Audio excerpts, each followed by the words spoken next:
Over the 4 days of the federal civil rights trial of 3 St. Bernard deputies in the jail death of 19-year-old Namali Henry, evidence showed that Captain Andre Dominic had the least contact with Henry during her 10 days in custody. The other defendants, Deborah Becknell and Lisa Vaccarella, were seen by the jury in graphic jailhouse video, frequently interacting with the gravely ill inmate.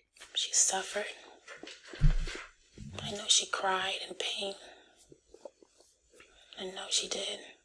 I know she begged for help.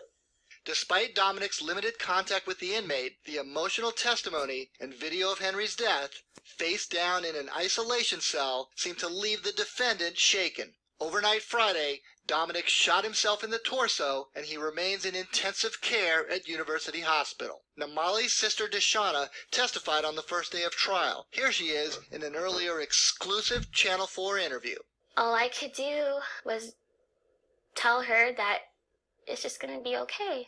Even when she was telling me that she was hurting and she felt like she was going to die. Dominic, the jail's medical director, is charged with the other 2 deputies of violating Henry's civil rights by neglecting her medical problems and ignoring her family's pleas for help.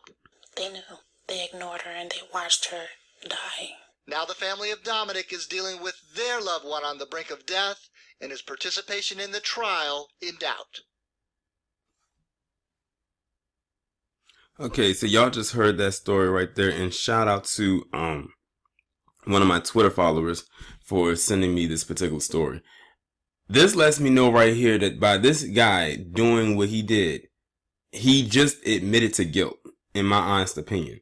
He buckled under pressure and he felt like the only way he could get out of it was by trying to or attempting to kill himself. He's probably mad at himself right now while he's laid up in that hospital bed that he didn't die from his gunshot wound. And, excuse me, I don't care how his family feels or whatever. This man, along with those other 3 officers, allowed that woman to die. And let me just say that y'all can't see the video, but the woman was black. She was a black woman and she had a child. Because I saw it in one of the pictures that was in the video. So now that child is going to have to grow up without their mother because they neglected her when she was in jail. And mind you, this happened back in 2014. This happened 4 years ago. So her child, if the picture that I saw was in the same year, would be around 4 years old right now. And then they want to talk about, well, now that his family is dealing with some stuff. Who gives a shit? Because her family is dealing with way more, in my honest opinion. And he did this to his main goal was to do this to get out of being on that trial. He buckled under the pressure. They said this was the 4th day of the trial.